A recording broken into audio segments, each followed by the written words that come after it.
aí pessoal, professor Leandro de Filosofia, dando sequência a essa série de vídeos no formato de ensino remoto para os alunos do ensino médio, né?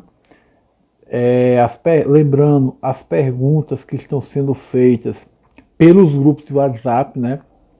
Estamos respondendo por lá também. Podem fazer as perguntas aqui nos comentários do vídeo sem nenhum problema, tranquilo. Hoje nós vamos trabalhar um pensador importantíssimo na história da filosofia, considerado por muitos o pai da modernidade, o pai do método científico, figurinha carimbada em toda a prova do Enem. E assim, apesar de ser um pensador um pouco complexo, que teria vários aspectos a serem desdobrados, fique tranquilo, porque o Enem ele não vai se aprofundar muito, né? Você dominando ali, acredito, os conceitos gerais, o objetivo central do pensamento do autor, alguns conceitos ali você consegue resolver grande parte das questões, tá? Dificilmente vai vir uma questão aí cobrando aspectos teóricos um pouco mais profundos, tá? É claro que a ideia aqui é estimulá-los a procurar mais informações, né? Mais conhecimento aí na internet, no seu livro didático, você consegue mais informações. Mas a ideia aqui é que por meio de um vídeo breve a gente consiga apresentar pelo menos os principais aspectos, né? O pensador de hoje é o René Descartes, francês, aí finalzinho do século XVI, século XVII. Ele também, uma vasta obra, vai ser considerado por muitos o pai da modernidade, né? Um desses pensadores aí centrais na história da filosofia. E aí ele vai ser um dos primeiros, ou o primeiro a pensar a dialética, a relação entre corpo e mente, né? Corpo e alma. E o que vai interessar para a gente aqui é entender como Descartes pensa o método, né, que é aquela história de você partir do simples para o complexo, ou pegar algo complexo e simplificar para resolver, e especificamente uma obra chamada as Meditações Metafísicas, né, mais precisamente a Meditação sobre a Filosofia Primeira, publicada em 1641. Haja tempo, hein? Então, nessa obra, você tem as famosas meditações metafísicas, na realidade são 6 meditações. E o que interessa a gente saber aqui, antes de eu colocar aqui na tela para vocês já algumas questões para a gente trabalhar, é você entender qual é o grande propósito do Descartes com essas meditações, qual é o objetivo dele. Se você entende o que o pensador quer, para onde ele vai e que ferramentas, que caminho ele usa, ferramentas conceituais, fica mais tranquilo para você entender o processo, por mais que você não compreenda a teoria, o sistema teórico do autor na sua totalidade. Não se preocupe nesse momento com detalhes, né? Na medida que você compreende o todo, aos poucos essas lacunas vão sendo preenchidas aí com um pouco de esforço. Ok? Então aqui, gente, vamos pensar o que é que o Descartes quer. O Descartes, ele está, o contexto, a sua motivação inicial, ele está desiludido com o conhecimento que ele teve acesso até então. Ele chega à constatação que os sentidos são falhos, que o conhecimento, ele até então, ele está ali no início da modernidade, o conhecimento tem sérias falhas e ele sente então essa necessidade de inovar, de criar uma nova ciência, de construir um conhecimento seguro, um conhecimento sólido, que mais para frente vai se desdobrar na ciência, né, moderna e tudo mais. Mas para agora, a gente tem que atentar para isso, né? A motivação do autor é construir um conhecimento sólido, seguro.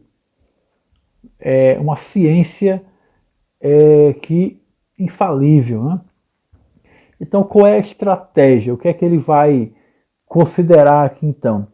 Ele vai utilizar um artifício, o artifício da dúvida.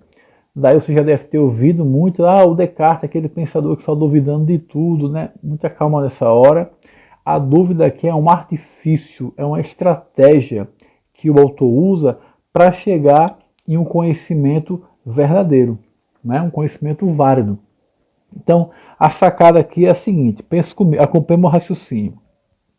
Se eu quero encontrar um conhecimento verdadeiro, sem falhas, seja no âmbito dos sentidos ou da razão, e eu começo a duvidar de forma consciente, tá? Eu começo a duvidar de todas as coisas, tanto no campo dos sentidos quanto no campo da razão. Eu duvido de tudo que é possível ser colocado em dúvida. E nesse processo da dúvida, eu encontro algo que não pode ser colocado em dúvida. Você concorda comigo que eu encontrei uma certeza? Compreendeu? Essa é a sacada. Ora, se eu duvido de todas as coisas que podem ser duvidadas, podem ser postas em dúvida, e nesse caminho eu encontro algo que não pode ser colocado em dúvida, teria eu encontrado uma certeza. Né? Então, é em busca dessa certeza que o Descartes se lança aqui. Né? Agora, para isso ele segue algumas etapas. Né? É um método, né, que ele segue, e as meditações metafísicas, elas têm esse propósito. Né? Você lendo as meditações, você consegue refazer os passos que o autor fez. Então, primeiro, ele vai colocar em dúvida todos os conhecimentos gerados pelos sentidos, dado que os sentidos nos enganam, né? A gente já viu uma coisa que era uma cor de longe, quando chega perto era outra, né? Então, se o sentido me enganou uma vez, ele não serve como esse conhecimento certo e seguro que a gente quer. Para pensar esse problema dos sentidos, ele vai lançar mão de alguns argumentos, né? Como o argumento dos sonhos, por exemplo. Aí eu não vou explicar aqui o argumento dos sonhos, você pode procurar aí na internet mais informações.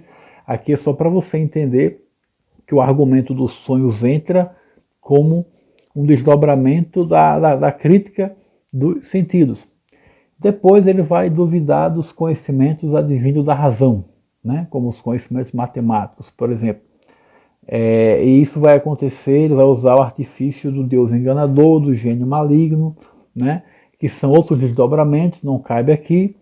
Tudo isso para estabelecer o que ele chama de ideias claras e distintas, que não são passíveis de erro. Nesse processo, ele percebe o seguinte: ora, se eu estou duvidando de todas as coisas, lá na frente a conclusão que ele tira é, mesmo que tudo que eu saiba seja um Deus que esteja me enganando, né?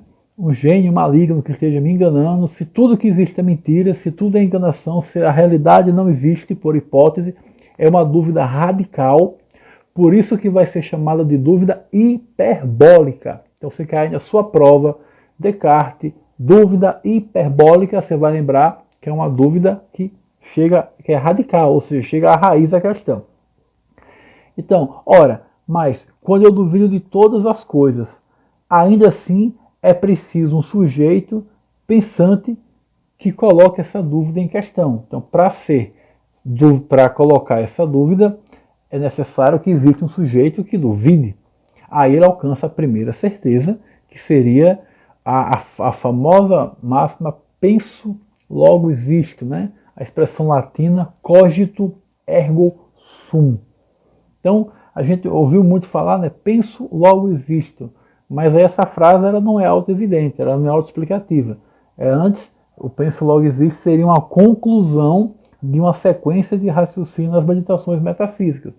Na sequência, você vai lembrar que a primeira certeza é a certeza do sujeito pensante, né? O eu existo, o eu penso, portanto eu existo. A segunda certeza, ele vai demonstrar de forma matemática a existência de Deus, né? Inclusive um argumento muito bacana, muito bonito. Quem tiver interesse eu recomendo tentar reconstruir o argumento, é muito sofisticado. E a terceira certeza que ele chega é do mundo material, né? Então, cada tópico desse que eu coloquei aqui, gente, ele tem um desdobramento absurdo, tá? Aqui é só para você organizar as ideias e fazer essa rápida revisão, tá? Questão aqui na tela para vocês, tirada da Metafísica da Modernidade, Descartes. Lá vai. É o caráter radical do que se procura que exige a radicalização do próprio processo de busca.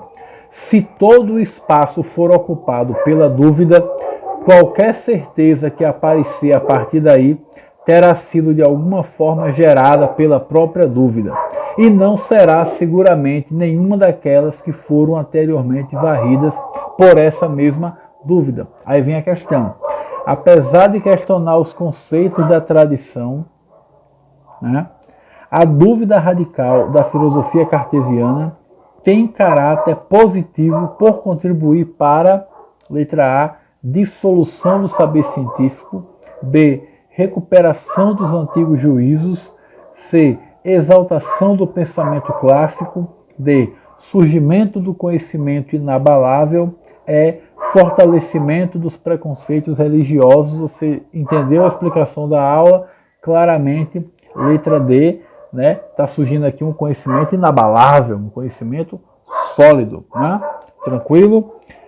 Gente, agora sim, vou colocar aqui mais uma questão para você ver que quando você tem as linhas gerais de pensamento, não tem mistério, você consegue fazer a grande maioria das questões, tá certo? Vamos aqui para mais uma, só para fixar melhor o assunto. Nunca nos tornaremos matemáticos. Por exemplo, embora nossa memória possua todas as demonstrações feitas por outros, se nosso espírito não for capaz de resolver toda espécie de problemas, não nos tornaríamos filósofos, por ter lido todos os raciocínios de Platão e Aristóteles, sem poder formular um juízo sólido sobre o que nos é proposto. Assim, de fato, pareceríamos ter aprendido não ciências, mas histórias. Pergunta: em sua busca pelo saber verdadeiro, o autor considera o conhecimento de modo crítico como resultado da A, investigação de natureza empírica, B, retomada da tradição intelectual, C, imposição de valores ortodoxos, D, autonomia do sujeito pensante, letra E, liberdade do agente moral. Você que entendeu o dualismo cartesiano, fica claro aí que a gente está falando da autonomia do sujeito pensante. Lembra? Penso, logo existo. É um sujeito que pensa, né? E a dúvida é o artifício, o método usado para chegar a essa conclusão. Gente, até o próximo vídeo. Valeu!